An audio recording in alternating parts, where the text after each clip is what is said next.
మన దేశానికి స్వాతంత్ర్యం తీసుకురావడానికి ఎంతో మంది స్వాతంత్ర సమరయోధులు ప్రాణత్యాగం చేశారని టీడీపీ ఆరోగ్య విభాగం రాష్ట్ర కార్యనిర్వాహక కార్యదర్శి డాక్టర్ చప్పిడి వెంకటేశ్వరరావు పేర్కొన్నారు. కరప గ్రామంలో రామకంచి రాజునగర్ ఎలిమెంటరీ స్కూల్ నందు, Karapa main road elementary school నందు 78వ స్వాతంత్ర దినోత్సవ వేడుకలను ఘనంగా నిర్వహించడం జరిగింది. కార్యక్రమంలో ముందుగా రామకంచి రాజు నగర స్కూల్ నందు నిర్వహించిన స్వాతంత్ర్య దినోత్సవ వేడుకలకు తెలుగుదేశం పార్టీ రాష్ట్ర ఆరోగ్య విభాగ కార్యనిర్వాహక కార్యదర్శి పాయకరావుపేట నియోజకవర్గం పరిశీలకులు డాక్టర్ వెంకటేశ్వరరావు ముఖ్య అతిథిగా పాల్గొన్నారు.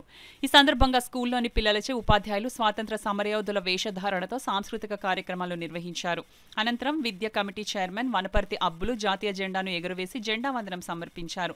ఈ కార్యక్రమంలో కరప మండలం తెలుగుదేశం అధ్యక్షులు దేవు వెంకన్న, అలయన్స్ డిస్ట్రిక్ట్ గవర్నర్ వనం శ్రీనివాసరావు, స్కూల్ ప్రధానోపాధ్యాయులు నక్క రాంబాబు, ఉపాధ్యాయురాలు Ambati Lalitha, Ganga Bhavani, anganwadi teacher, Karapa main road elementary school ప్రధానోపాధ్యాయురాలు వివి భద్రావతి, విద్యా కమిటీ చైర్మన్ కోన వెంకటలక్ష్మి, ఉపాధ్యాయులు S Aruna, Y Srinivas, V Indira, MV Ramanamma, vice chairman Dangeti Devi, Swathi, helping hands కార్యదర్శి మద్దా వికాష్, ఎన్ శ్రీనివాస్, వనం ఉపేంద్రనాథ్ తదితరులు పాల్గొన్నారు. ప్రతి ఒక్కరూ కూడా మన స్వాతంత్ర్యం ఏ విధంగా వచ్చింది, ఏ విధంగా అనుభవిస్తున్నామని గుర్తు తెచ్చుకుంటూ, దానికంటే ముఖ్యం ఏంటంటే మనం దేశం కోసం మనం ఎంత త్యాగం చేస్తున్నాం, మనం ఎంత దేశం కోసం మనం కష్టపడుతున్నాం అనేది కూడా మనందరూ తెలుసుకోవాల్సింది, నేర్చుకోవాల్సింది ఉంది.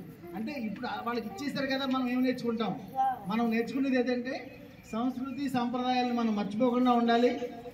అలాగే అవినీతికి తావు లేకుండా ఉండాలి. అవినీతి లేని సమాజం ఉంటేనే మనం స్వాతంత్రం సమర్పించినట్టు. ముఖ్యంగా మనం అందరూ ఏం చేస్తామంటే చిన్న పిల్లల దగ్గర నుంచి, అంటే అమ్మ దగ్గర నుంచి ప్రతి ఒక్కరు కూడా లంచం అనేది అలవాటు చేస్తాం. మన స్కూల్కి పిల్లలు వెళ్ళాలంటే ఏం చేస్తున్నాం? చాక్లెట్ ఇస్తాను, ఇల్లు వచ్చేయమ్మా అంటున్నాం.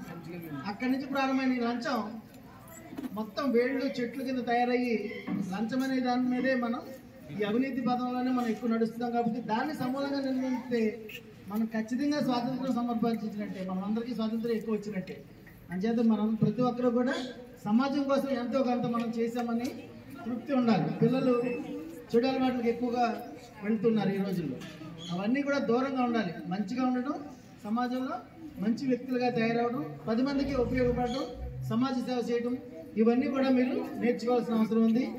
ఇంత మంచి చక్కటి అవకాశం ఇచ్చిన మీ అందరికీ ధన్యవాదాలు తెలియజేసుకుంటున్నాను.